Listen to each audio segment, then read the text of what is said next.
Hey, we are in NJ in Byron, MIB in Cheektowaga. The Leafs Convo continues on StreamYard, YouTube, and then out to all of the podcast platforms. Mr. Augello, you have to think if there was ever a good time, the perfect time for the Leafs to get a bit of a break, it's right now. Yeah, it was much needed after the weekend and the two games against Winnipeg and Ottawa, and I think you could see that Austin Matthews and Mitch Marner were sort of dragging. I mean, that's like I did a report card for the first half of the season for Hockey Buzz, and I gave both Marner and Matthews and Zach Hyman A+, but I think the one thing that you could see is that they were sort of dragging a little bit, and that's because I think Sheldon Keefe, as opposed to Babcock, who would milk their ice time, he's been giving them 23, 24 minutes regularly, and at a certain point when you're playing the schedule that these teams are playing, I think they were gassed. So the 4-day break was at a perfect time. As Keefe said, it was a chance to reset. And I think a number of players sort of needed to reset, especially the goaltenders. Mm-hmm. The Leafs were all world. Then they lose 5 of 6. Mm-hmm. This reset, as we know, is perfectly situated for them to get started and go down a path towards setting themselves up for success in the playoffs. That success is certainly going to come without guys like Jimmy Vesey claimed on waivers by Vancouver. I don't know, good riddance or who cares. But more importantly, though, Mike, we need to get into talk, and hopefully it comes to fruition, the need for another player to join this team and make an already strong group even stronger. First on Vesey, not good riddance, but I think they recognized that he was pretty much a depth forward, third, fourth line, could fill in a place, could penalty kill.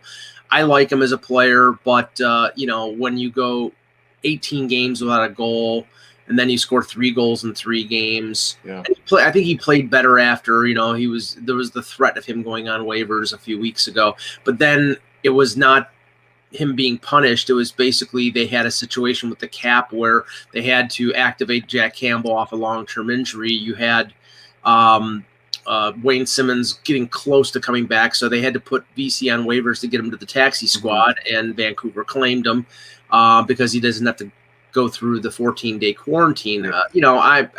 If Vancouver puts him on waivers, the Leafs could reclaim him. I think there's a possibility there. I think they like him as a player, but it's not the end of the world. But as you said, in terms of targeting sort of a player, I mean, it seems to me, and based on Kyle Dubas's media availability earlier this week, that he is bound and determined to add before the deadline. Now, they have like $130,000 in cap space, but I do think he's going to be inventive. And I asked him the question in the presser about would they do something like they did last year with the Robin Leonard deal. Not too many people realize they were the middleman between Chicago and Vegas in the Robin Leonard deal. They retained salary and got a draft pick for it to enable Vegas to fit Leonard's salary under the salary cap. So I asked him whether that kind of creative situation would be possible, and he said it would be possible, but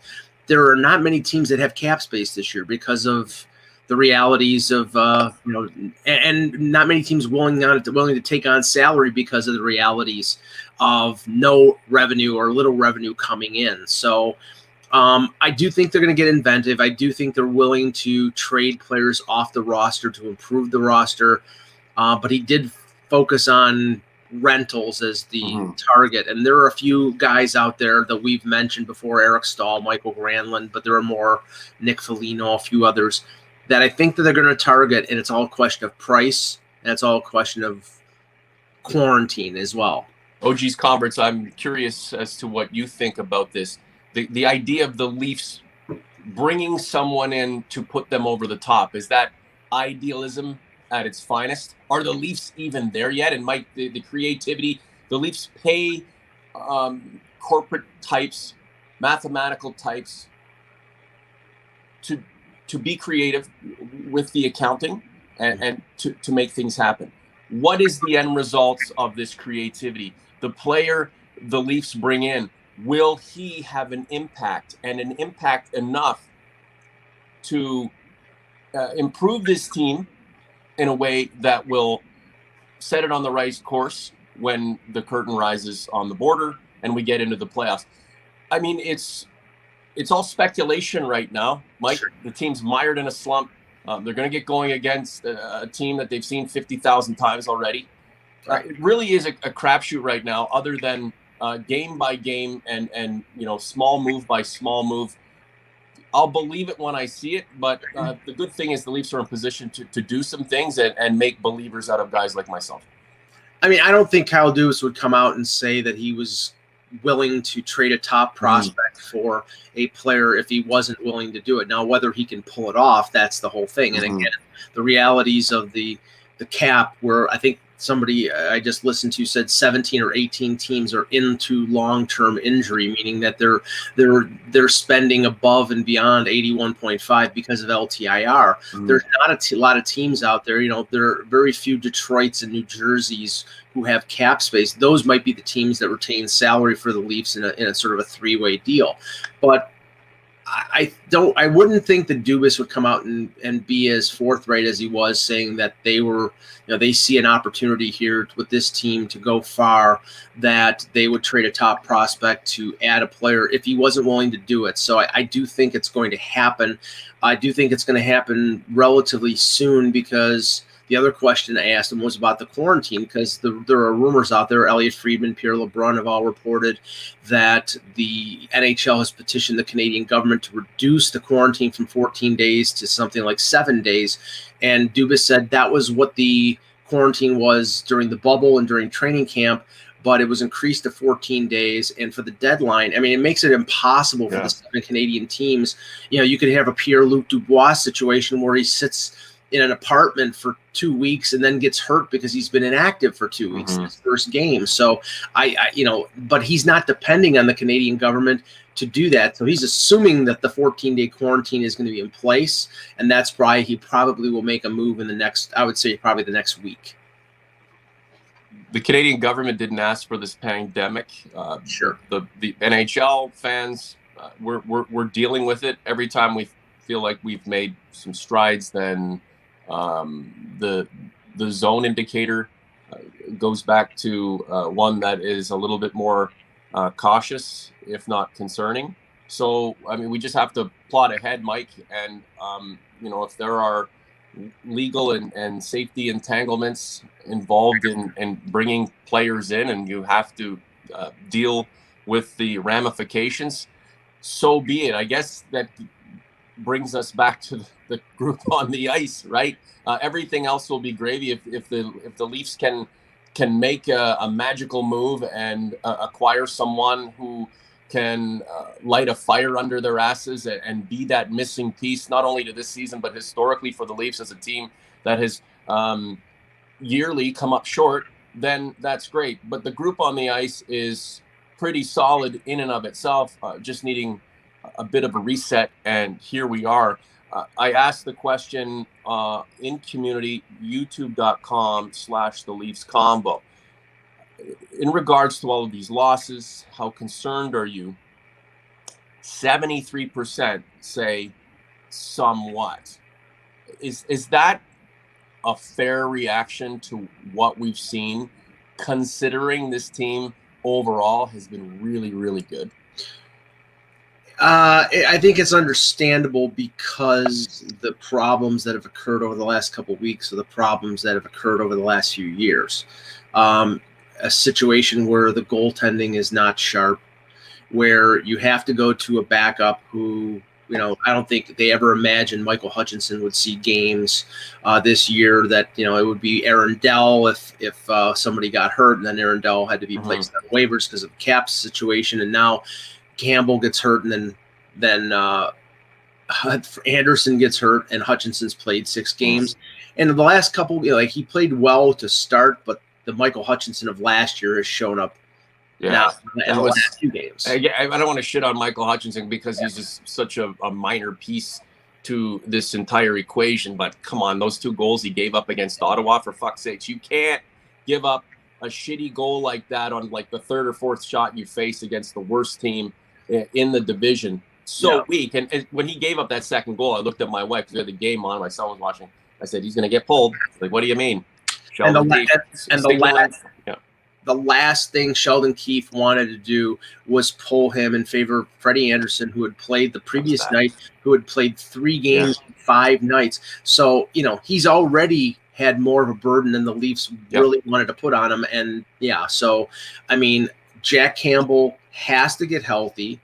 And if he doesn't, then that's one more thing on the shopping list for Kyle Dubas. And you can see how the goaltending situation is around the league, where like Ottawa claims Anton Forsberg, who can't stop a beach ball, and he's been on like 4 on 4 teams this year. And Joey Decor, the kid that beat the Leafs on Sunday, he severely injured himself last night in the game against Vancouver, so he's going to be out. Matt Murray is out. Hogberg is out. I mean, the goalies are dropping like flies. So, so the Leafs aren't exclusive in the pain, right? Other teams are dealing with it too.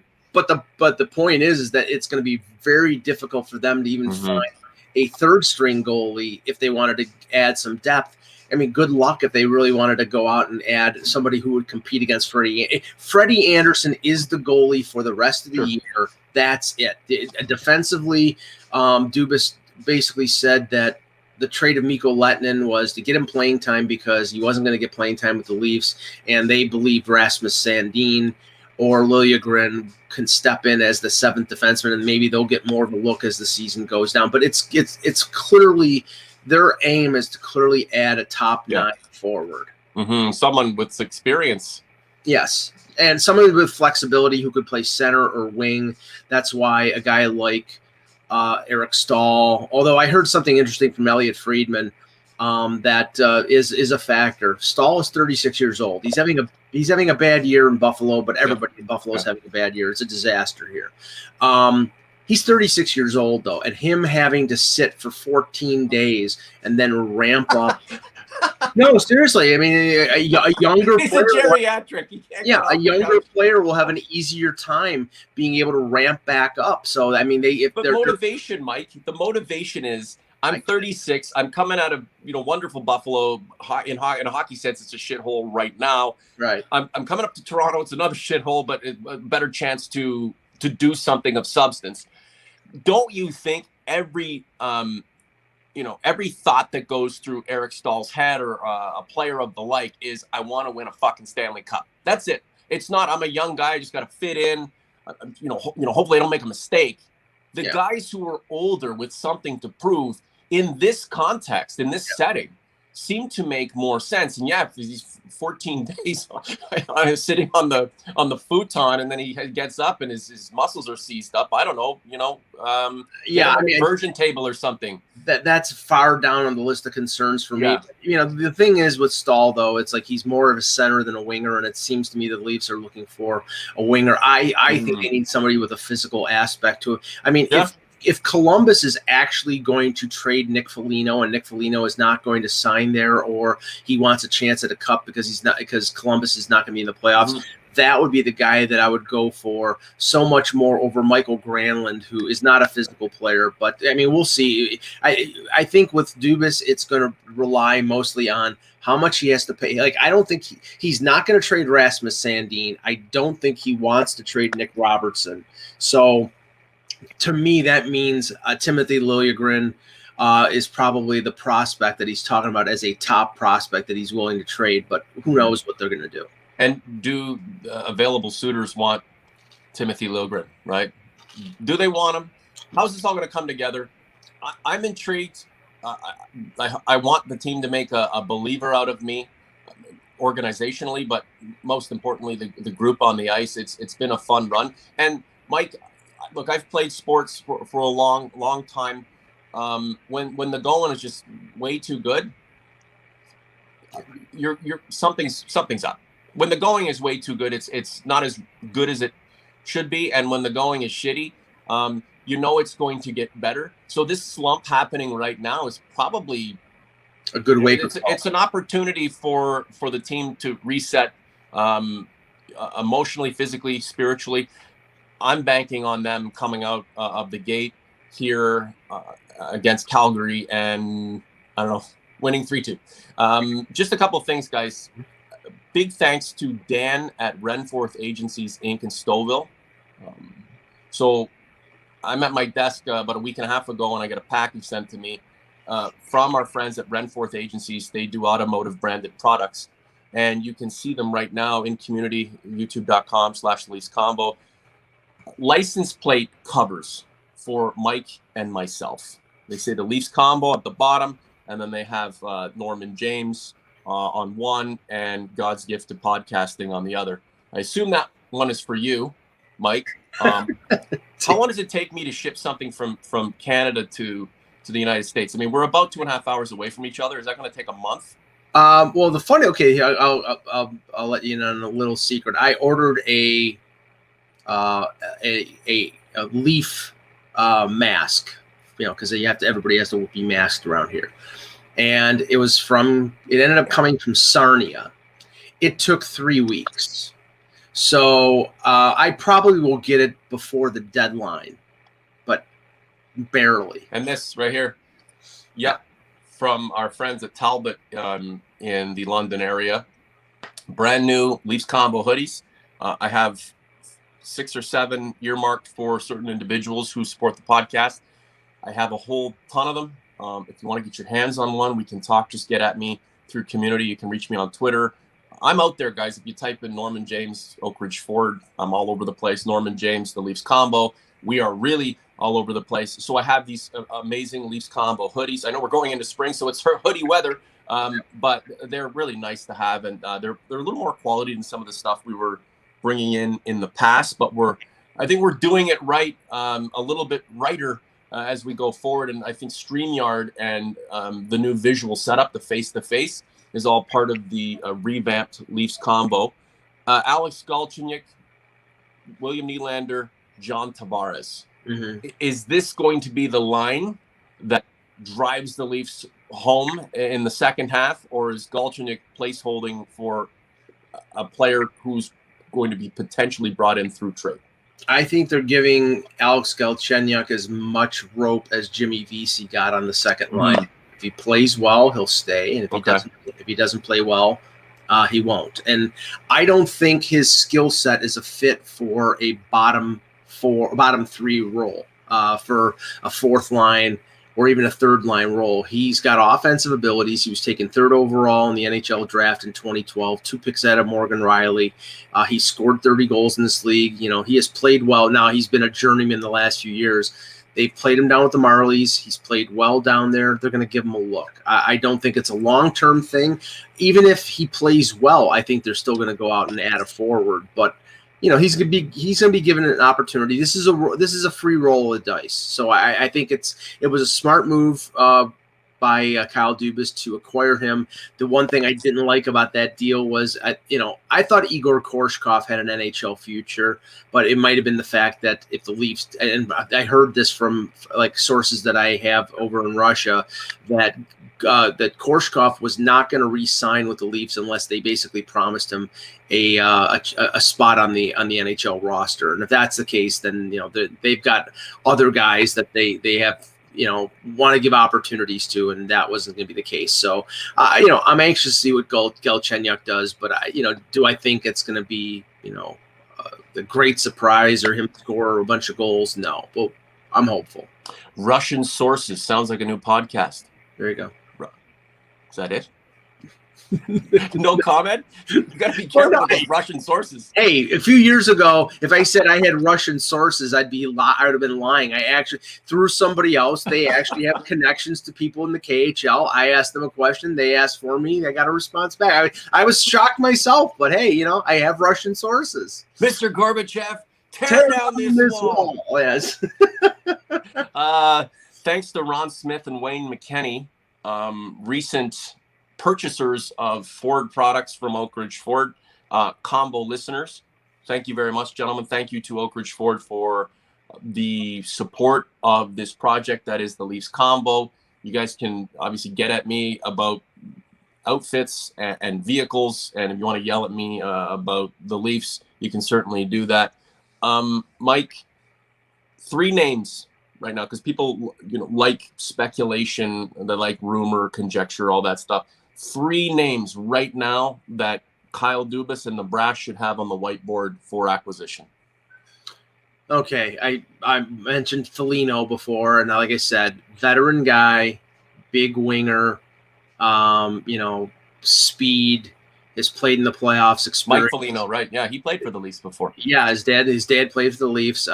He'd probably end up wearing number 71 like his dad, because he's wearing 71 in Columbus. So I'd love to see Nick Foligno. That would be a good ad. But again, he's making over $5 million, so the cap situation. Mm-hmm. There has been, Eric Stahl, like I said, I don't care about the 2 weeks, but the other one, if they can't, and if they're not willing to pay the big price for an impact top 9 guy, I think the one thing that this team needs is some, beef, a big winger, a big guy who can play in the bottom 6 and crash and bang. And the guy that and Russ Cohen, who's my podcast partner for the Hockey Buzzcast, he came up with the name of Lawson Krause. And Lawson Krause is playing for Arizona right now. He's not getting a ton of ice time. He's not a big point getter, but he's big. He hits. He's got a motor. He kills penalties for them.